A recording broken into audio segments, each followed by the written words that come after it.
I hurt myself today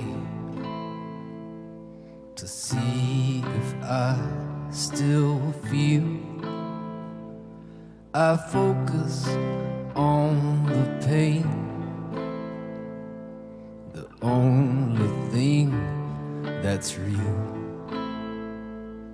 The needle tears a hole, the old familiar sting. Try to kill it all away, but I remember everything. And what have I become? My sweetest friend. Everyone I know goes away in the end, and you can have it all. My empire of dirt, I will let you down. I will make you hurt.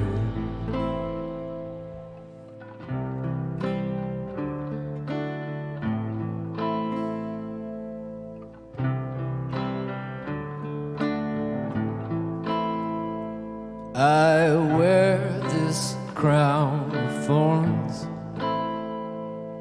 upon my liar's chair, full of broken thoughts I cannot repair. Beneath the stains of time, the feelings disappear. You are someone else. I am still right here. What have I become? My sweetest friend. Everyone I know goes away in the end, and you can have it all. My empire of dirt, I will let you down. I will make you hurt. If I could start again, a million miles away, I would keep myself. I would find a way.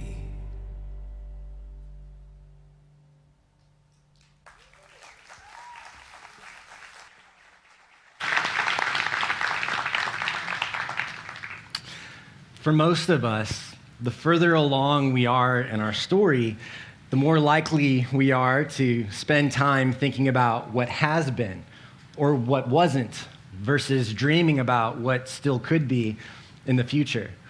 I think about the first time I ever had the privilege of taking a stage at Northpoint and delivering a message. It was about 12 years ago now. Although, granted, it wasn't on a stage. It was actually on the floor in a room the fraction the size of this one. And it was about, not really a message, it was 30 to 40 of our students in our student ministry watching me have a prolonged panic attack. It didn't make any sense. You know, there was no ending to it. Not because I had forgotten it. I just literally never wrote one and didn't plan for that. But I do remember it was on a Wednesday night, and it was about greatness. And when you talk to a room of 11 to 18-year-olds about the concept of greatness, even if it doesn't really make sense, that's fun. because it's a room that is full of energy and hope, and it's a room that is old enough and smart enough to have passions and dreams, but not sold yet to understand how difficult it may be to actually accomplish those dreams. And maybe most important, not quite old enough yet to feel like they've done anything that's not redeemable, that they've done anything to disqualify themselves from those dreams being true in their future. About 2 years later, almost to the day, I had the opportunity to speak on a Sunday morning for the first time in Northpoint. Buck had to leave, our lead pastor, Bucky Wells, he had to leave for an emergency trip to go see family and fly out of Austin, and so he asked me to fill in for him. And granted, if it had been 2022, we would have just, canceled in-person services and streamed something online, and that might have been better, because it was even more of a train wreck than that first time around. I was so incredibly nervous, and I remember, I tell people about this sometimes, and they think it's some kind of false humility or something, but I kid you not. Just a few months ago, we had one of our college students going through a run-through for her message, kind of a rough draft to get some feedback on her message, and about halfway through, she stopped because she was so emotional because she thought it was going terribly, and she couldn't continue. So I pulled out my laptop. I showed a video of that very first message on a Sunday morning. We watched the first 5 minutes together, and she laughed hysterically the whole time. And then she got back on stage, and she nailed the run-through. She's like, I feel like this is going bad, but it's not Jordan bad. Like, I can do this. But I remember that very first Sunday struggling through it, and I talked about the very same topic, the very same passage about greatness when Jesus answers that question from his disciples of what does it mean to be great? Only that Sunday, I was acutely aware of the fact that there were some people in the room that were 4 times my age. And when you have that amount of life experience, and when you've been through the highs and the lows of life, and when you've accumulated your own mistakes and your own setbacks and your own regrets, a motivational rah-rah message about greatness, it just doesn't quite hit the same. And in the 10 years since then, when I've bounced back and forth between those two environments, I've noticed that same thing is true, that the further we get in the story, the more we tend to look back. And what's interesting about that song that we just heard together is when Johnny Cash recorded his rendition of that song, he was at the end of his story. He was 70 years old, and this was recorded a couple of months before his wife, June, passed away, and it was about 9 months before he passed away. When you hear a song like that, if you're 11 years old, you might just hit next 15 seconds into the song. But the longer you are into your story, the more likely it is that you may just cry through the entire song. When you hear lines like, pain is the only thing that's real, that I will hurt you, I will let you down, that I have these broken thoughts that I can do nothing about.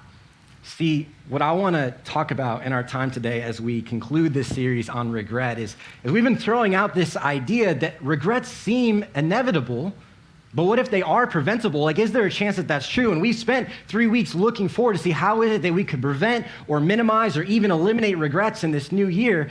But we also felt like we couldn't do a series like this justice unless we talk about the elephant in the room. And that's to talk about what about the regrets that I already have?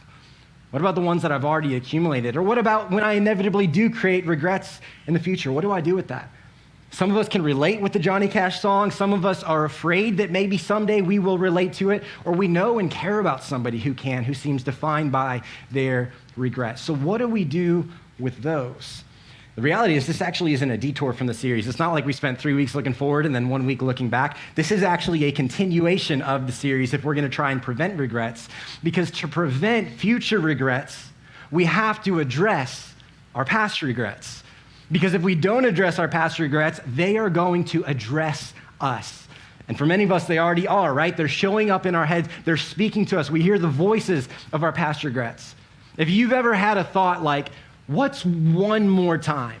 Like, I've already been there. I've already crossed that line. My story already isn't perfect there.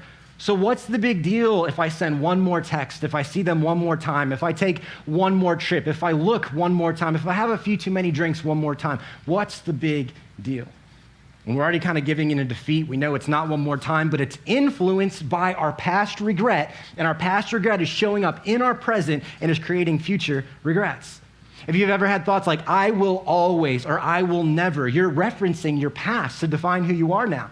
I will always do that. I'll always fail there. I'll never really get over this. I'll never move past this. Or that's just who I am. An identity statement, you're pulling on your past. It's showing up in your present, and it will continue to be present in your future. Maybe you've thought something like, as long as nobody finds out, it'll be okay.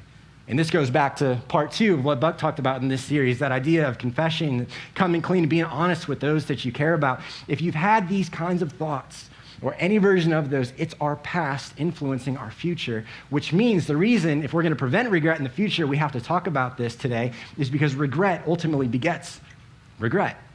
When I say that, I don't mean that all regret is bad, right? Regret in some way is helpful. It's a moral compass to say, that wasn't my best. I want to learn from that and dissect that and own that and get better in the future. But where regret becomes unhelpful is when it moves from a place of guilt, which is a healthy acknowledgement of I did something bad, and it moves and it grows arms and legs into this monster, and it becomes shame, which is I am bad because of what I've done. It is now an identity. That's when it becomes unhelpful.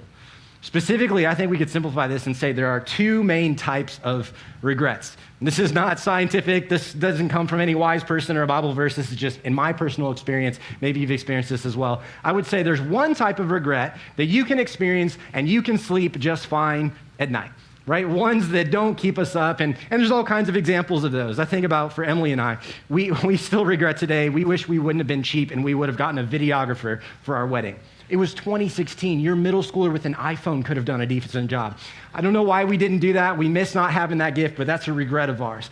Or think about, more significantly, this one is a little bit more dramatic. I think about a year ago, we were at dinner with her aunt and uncle, and the topic of Emily's dad, my wife's name is Emily, her dad came up, and for context, her dad passed away about 5 years ago now, and he came up because Bitcoin was spiking last year, and her uncle brought up and said, Emily, I've been noticing, with all this crazy Bitcoin stuff, do you remember when your dad, at like every Christmas and every Thanksgiving and all the family reunions, he was like the conspiracy guy. He was always talking about this Bitcoin thing, and he was buying people Christmas gifts on these random obscure sites when you were in high school with Bitcoin. Emily graduated high school in 2012, and the price of Bitcoin in 2012 was $5. Okay? It's crashed over the last couple of months, and it's still at $38,000. So he goes, I bet there wasn't any kind of web storage or anything like that. I bet that it's on a hard drive or something like that somewhere. Do you guys still have any of his stuff? I am like choking on my queso as he's explaining all this, and I'm like, you never thought to text us, give a call, hey, as you're cleaning all that out? We get in the car afterwards, and I look over at Emily, I'm like, is there any chance the landfill where that dumpster, is there any? She's like, stop, rolling her eyes. She's convinced he would have sold it before it had any real value. I'm convinced we literally threw away millions of dollars. Because it just makes for a better story. But whether we did or not, 5 years later, we don't wake up at 3 a.m. going, stupid, stupid, stupid, right? It's not something that really weighs heavy on us, because ultimately, our morality wasn't on the line. There wasn't a decision that we made that kind of compromised our character. The other type of regret is the type of regret I want to spend the conclusion of our series on, and that's the type of regret that you do wake up at 3 in the morning thinking about.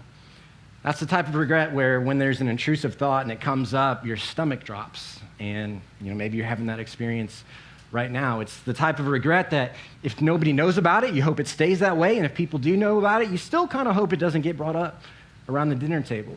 It's that thing that maybe feels like a black stain on your resume. It feels like maybe you're still experiencing the consequences of it. Maybe you feel like it's the reason that your dreams can't come true, whether that's in your career, with your family, or your first marriage, or the relationship you envision with your kids, and you feel like none of that's possible now because of the thing that's going through your head, whether it's a lifetime of regret, or a habit, or what you prioritized for a certain season, or if it was one night or 5 minutes, whatever it is that comes up in your head. That's the kind of regret that we're talking about.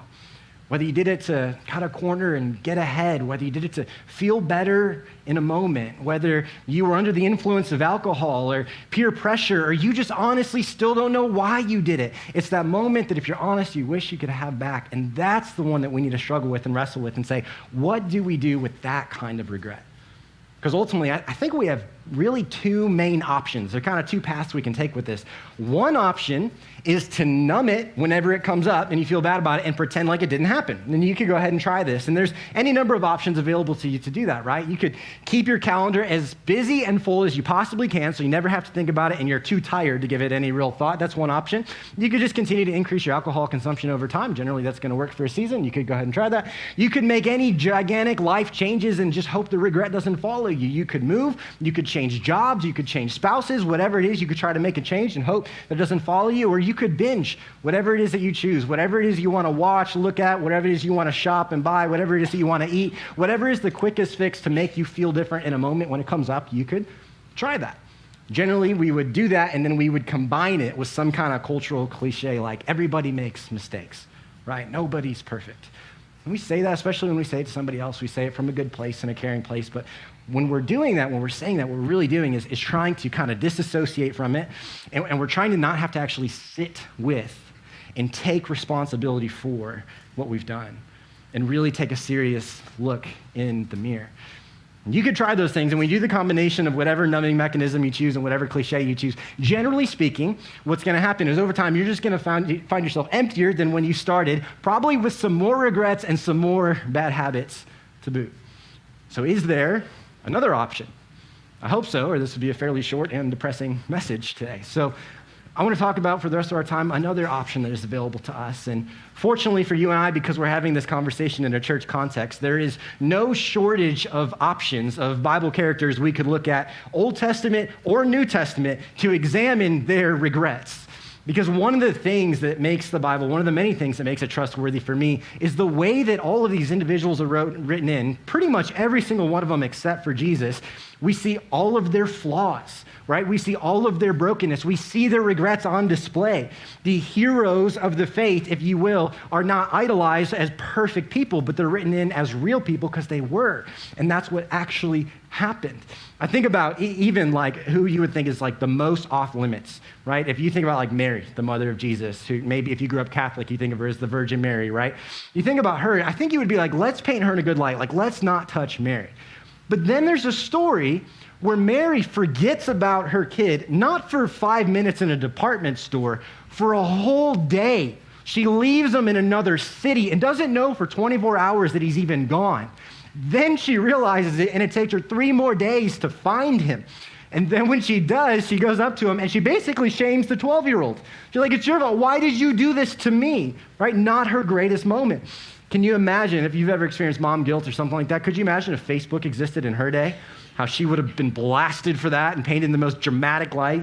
Mother leaves child in the desert for 4 days, likely terrorist threat. I don't know. It would have been very dramatic, But you see this, you see the humanity of all of these individuals. What I want to do today is not look at her story, though. I want to look actually at the very beginning. I want to pull all the way back to Genesis, because in Genesis, we see this repeated pattern.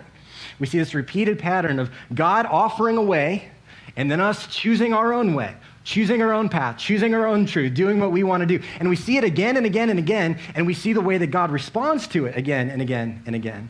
And I basically want to give like kind of the fastest summary ever of Genesis. It's not even a summary of Genesis. I want to give like the low light reel of some of the greatest characters, okay? So they have some great moments, but I want to look at, the way you probably wouldn't want to be introduced to a crowd of strangers. That's how I'm going to introduce them to you, because you start to pick up on some of these patterns and behaviors.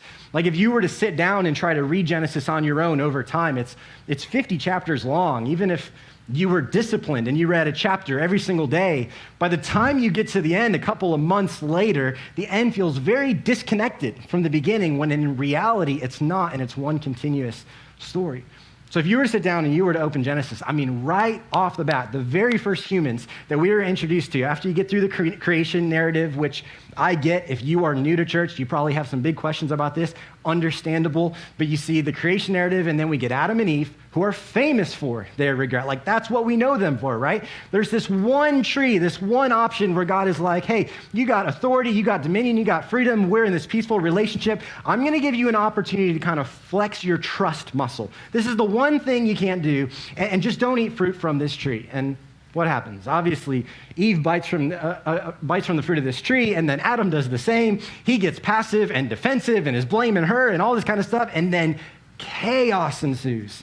Sin has entered the world, and it is nutty from there. I mean, immediately with their kids, we see Cain, their oldest, murder his brother Abel, right? And then we switch to the narrative of Noah, and we get to see Noah's Ark, and there's this kind of fresh start for the whole world. This like maybe now we've like learned from some things, and it's going to be good from here. Basically, right after they get off the boat, after the whole world is flooded, they get off, and we're introduced to Noah's alcohol problem. And he does some shameful things through that, and it's kind of like we're right back at the beginning and right back at the chaos where God had a way, and we chose to go our own way instead. And then the rest of Genesis focuses on one family, who I think you could argue is maybe the most famous family that has ever lived because they've influenced all kinds of faiths, not just the Christian faith, and that's the family of Abraham. And Abraham, God makes this promise to him. He's like, I'm going to bless you. I'm going to give you all this land. I'm going to give you all these descendants. I am with you. But then again and again and again, we see Abraham try to take things into his own hands, and he loses trust in God, and he kind of manipulates things his own way, and it creates chaos every time. For example, he had this habit, which is kind of a weird habit to have, of going into cities with his wife and feeling like his wife was so beautiful that somebody was going to take her and murder him, that he would lie about who his wife was and say she was his sister, which is kind of like a half-truth because she kind of is. There's some weird Genesis things in there. But anyways, that's what he would do again and again, and it created chaos every single time that he did it. Later on, he's promised all these descendants, but he's like, God, I don't know if you know how the whole biology thing works. My wife, Sarah, she's really old. This isn't going to work. And they decide, hey, you should go have a baby with your servants. And that's what he does. And a whole bunch more chaos ensues. Once again, we have God's way and we have our way, and we see humanity take our way instead. And yet, God keeps showing up, and he's present. He doesn't take away his blessings, and he comes and rescues, and he comes and redeems, and he comes and he keeps pursuing. Then you go from Abraham, and you go down a generation, and you're introduced to Isaac. And this is a big part of where we get this concept of like generational issues, generational sin, because Isaac does the exact same thing his dad does. He lies again. No, this is not my wife. This is my sister. I don't know why that was their thing. But it happens again, and we see this pattern repeating. And then Isaac. You see, Isaac has Jacob. And Jacob, his name literally means, I don't know if we have any Jacobs in here, but don't raise your hand because this part doesn't go well for you. But his name literally means deceiver, supplanter. And the way that he gains influence is, one, he cheats his brother, his twin brother Esau, out of his birthright, because Esau comes in and he's hungry and he's desperate, and he takes advantage of the situation, and he takes Esau's birthright. And then he goes to his father, right? And he goes to his father who is old and blind and takes advantage and takes the blessing that should have been Esau's blessing, and instead it's given to Jacob instead. And after Jacob's story, we see that he has 12 children, 4 different wives, again, kind of Genesis stuff, crazy things. And we're introduced to Joseph, who basically finishes off the story of Genesis for us. I want to finish with Joseph's story because there's this long line of chaos. Again, this long pattern of God has a way, we choose our way, yet God doesn't leave. God keeps kind of fixing and redeeming and restoring and stays engaged. I want to look at Joseph's story because Joseph is actually kind of unique. Joseph is almost the oddball of this because he is faithful again and again and again in all kinds of situations where you would think he would not be. But we're introduced to him in Genesis 37. And it starts this way. It says, Jacob loved Joseph more than any of his other children because Joseph had been born to him in his old age. So one day, Jacob had a special gift made for Joseph, a beautiful robe. But his brothers hated Joseph because their father loved him more than the rest of them. They couldn't say a kind word to him.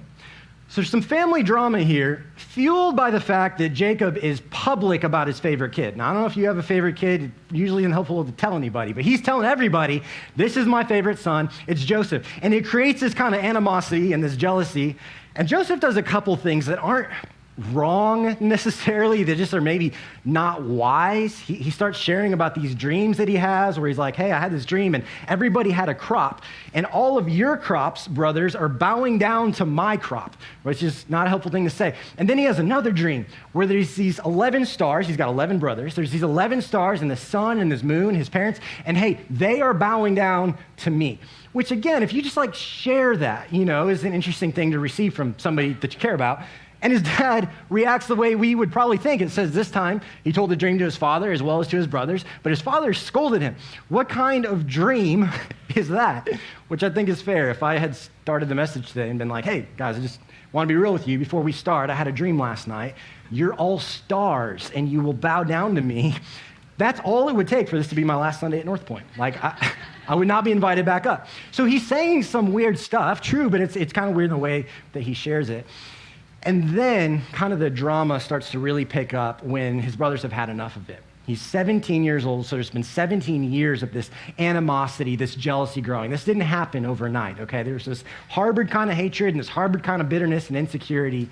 And one day, Joseph is sent out by Jacob, basically to go tell on his brothers. He's like, go check on them, see what they're doing, report back to me. And he was kind of known for this, to rat them out as well. And so he's sent out, and then his brothers see him coming from a distance, and they see their opportunity. It says when Joseph's brothers saw him coming, they recognized him in the distance. As he approached, they made plans to kill him. Here comes the dreamer, they said, probably with a little bit of sarcasm. And we see all of this anger and jealousy and insecurity boiled up, and it existed mostly in their heads up till this moment, and now it becomes action. And they change their plan a bunch of times. They throw him first in a well that's empty, and he's in the bottom of this well, and then they see these traders coming, and they're like, wait, as they kind of justify their levels of crazy, they're like, we don't have to murder him. We could just sell him as a slave. That will be better so that we're not murderers. And that's exactly what they do. They sell him for 20 pieces of silver, their brother, to these traders. And then they go and they kill a goat, and they put blood on this robe that they hated the robe, because everywhere he wore it, it just reminded them he was the favorite son. And, poor goats, part of the story. The animals just always are like that in Genesis. Anyways, so he takes this robe back to their father. The brothers take the robe back to their father, and Jacob basically mourns Joseph for the rest of his life. Joseph goes off and has a tragic series of events where he has so many opportunities to not be faithful, to just give in. He is first sold into a situation that was actually to his benefit. He was sold as a slave to a high-ranking official. And so it's this man of importance, and he's faithful, and he's working hard, and he's actually given more authority over this man's home because everything he touches seems to turn to gold, not literally, but anyways. But he's working hard, and he's faithful, and he gains a lot of trust with this guy. But then he also gains the attention of this man's wife, Potiphar's wife. And she is now approaching him because it says he's handsome. She's making moves on him. And Joseph is denying her again and again and again. He's like, no, go be with your husband, because he is a faithful man. And again, he denies her till finally she gets frustrated with being denied, and she makes a false accusation against him, and he is thrown in prison. Now, this is a result of his faithfulness. This is the consequences of his faithfulness. And we see a verse in Genesis 39 it's kind of a summary of the pattern for Joseph, because he's in the prison, and in Genesis 39, it says the Lord was with him, which is a good thing. He showed him kindness, which is good, and granted him favor. That's also good in the eyes of the prison warden. In our culture, if God is with you, you don't have a relationship with the prison warden, right? But this is what happens in the life of Joseph. But he stays faithful again. He gains influence even amongst the inmates there in that prison. And one day, another high-ranking official is thrown into prison with him. Imagine that for like a bad day at work. Basically, there's this guy that works with the Pharaoh. The Pharaoh gets mad at him, and he sends him to jail. Like, that's tough consequences. But he's in the prison with Joseph, and while he's in there, Joseph interprets a dream for this official. And he says, hey, eventually your relationship is going to be reconciled with the Pharaoh. And it was. But the guy completely forgot about Joseph the second he left, and left him there for another couple of years. And then one day, Pharaoh has a dream. And Pharaoh is looking for people to help him interpret this dream. And this official comes up to him and says, hey, I know a guy. Kind of forgot about him. Whoops, my bad. But he's in prison, and I can introduce you to him. And he does exactly that. And Joseph comes, and he interprets Pharaoh's dream. And he says, there is going to be 7 years of famine, or 7 years of good harvest, of plentiful harvest, followed by 7 years of famine. So you want to store up food in the 7 good years, and then you will be the only source of food around, and your power and your wealth will grow exponentially. Pharaoh's like, I like this guy. I like his interpretation of my dream. And so he puts him in charge of the whole project to accumulate all of this food and tax and all that kind of stuff. And Joseph is now second in command, second only to Pharaoh.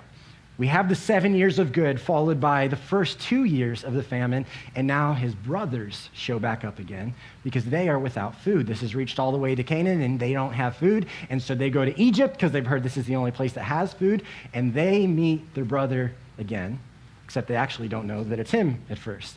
In Genesis 42, it says, "Now Joseph was the governor of the land, the person who sold grain to all its people. As soon as Joseph saw his brothers, he recognized them, but he pretended to be a stranger and spoke harshly to them." Now, this is like maybe the one little knock that you have on Joseph, but if you've been reading up to this point, you're kind of rooting for him. So you like what he does next because he uses his power just a little bit. He puts them in jail for 3 nights and like pretends not to know them and all this kind of stuff, which is fun. And then he finally reveals himself. And there's this incredible moment. I mean, tears, emotions. He's going up, hugging, kissing each of them. They're catching up. They're having conversations. It's this really beautiful moment. But the brothers are still a little worried that Joseph is acting this way only because their father, Jacob, is actually still alive. And like, once he's gone, he's probably really going to punish us.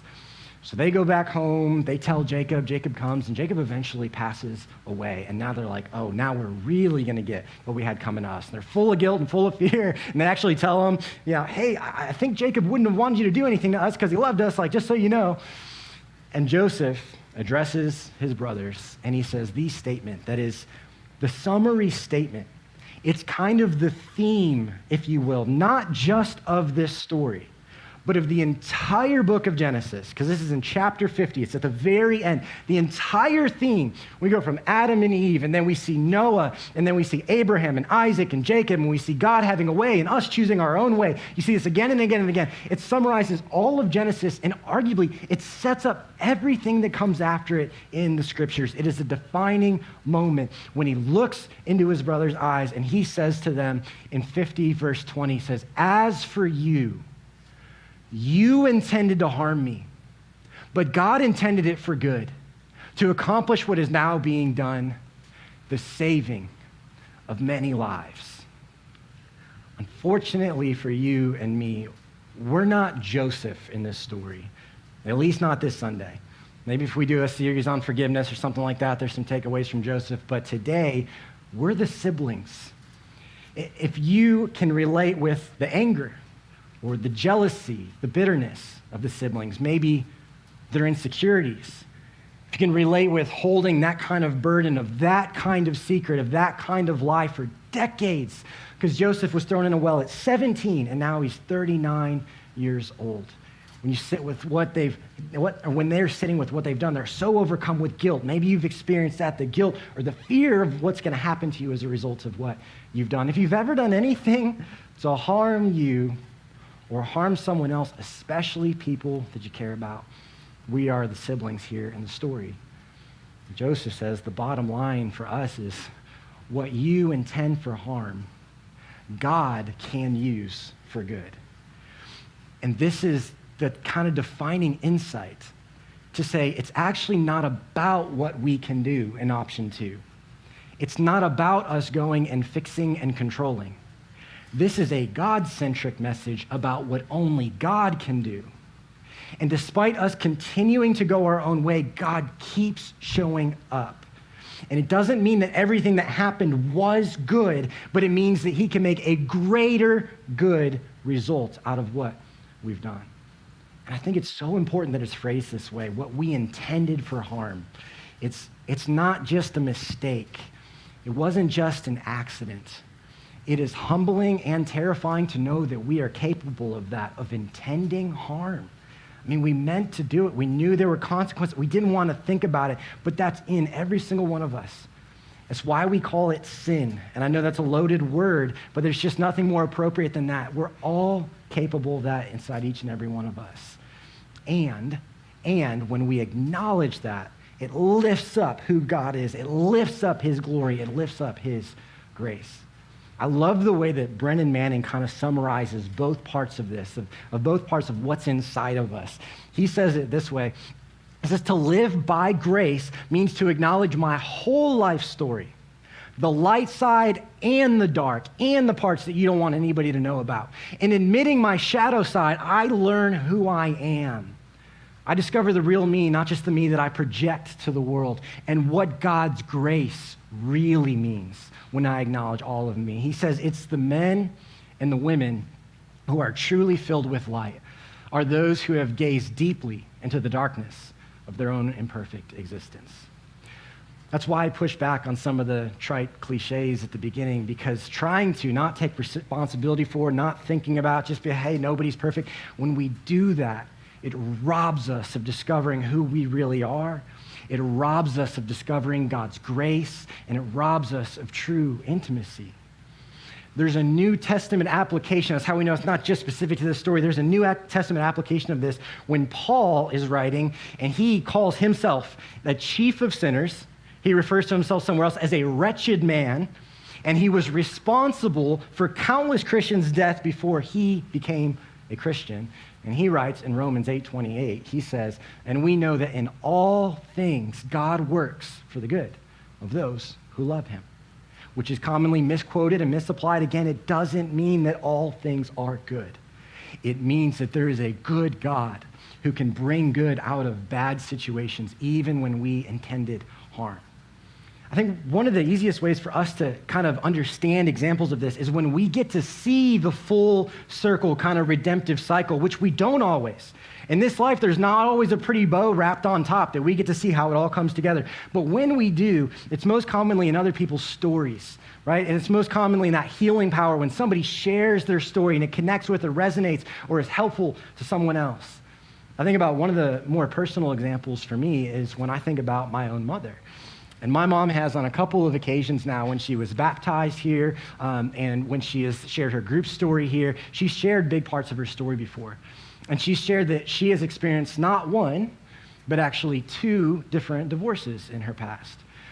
And she wouldn't sit here today or stand here today and say, I'm proud of those. I'm glad they happened because they made me who I am today. That's not how she would describe those. It's a false dichotomy in our head. We can say that what happened is not okay. We can say what we did is not okay and still acknowledge that we are okay today because of what a good God has done. We've looked at those stories, and as much as those are the most painful parts of her story, we've also acknowledged, I don't think anybody in my family would be here today at Northpoint or any church, because we weren't going to any church, and this moment was a catalyst for us to get engaged and try one. A few years ago, we had the opportunity on Easter, my brother and I, to baptize her right here in this tub to the side. And this past year, she led the first ever divorce care group here at Northpoint called Oasis. That is a God bringing good out of situations that multiple people involved meant for harm. It's not about what we can do to take control. It's about us submitting, us being faithful, and watching what God does as a result. And you see examples like this all the time, right? Any kind of recovery group is led by people who have walked that same road, who have experienced that same addiction, that same hurt, that same pain, because they know what it's like and they can connect and they can point to something greater. I think maybe the greatest examples of this are people who have hit rock bottom and who have ultimately placed their trust in Christ in those moments, because a lot of times it is when we've experienced the greatest bad, the greatest evil, that we are pointed to the greatest good. And it's those humbling moments that we're pointing to something greater and place our trust in Christ.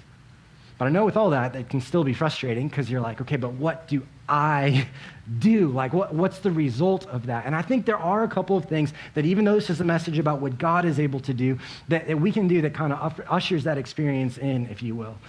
And one of the things that we can do to address our regret is to do the work of disassociating who I am with what I've done. This is hard work. For some of us, this will take a really long time. But it's the acknowledgement that I am not my worst mistake. You are not your worst habit. You are not your worst day. You are not that secret. You are not the thing that keeps you up at 3 a.m. That's not who you are. Just like you're not your best moment. You are not defined by what you do. That is not your identity. It's not where your value, it's not where your worth comes from. And I think that is something that's helpful for all of us, regardless of where we are in our faith journey, specifically to those of us who are followers of Christ. We know where our identity is, and it is in the person of Christ. We are loved by God. We are washed white as snow. We are sons. We are daughters of the God of the universe. The reason that's step number one is because that's a lifelong journey. Like, even if you've discovered that and done some work with that, you have to remind yourself of that for the rest of your life, but it empowers us to take other steps in the process. It empowers us, for example, to now do what love requires of you. I phrase it this way because I think you have to know who you are, and I think you have to disassociate, not in terms of taking responsibility, but disassociate in terms of your identity with what you've done in order to really do the most loving thing. Because, for example, some of us, maybe the most loving thing is to go apologize, is to go own it.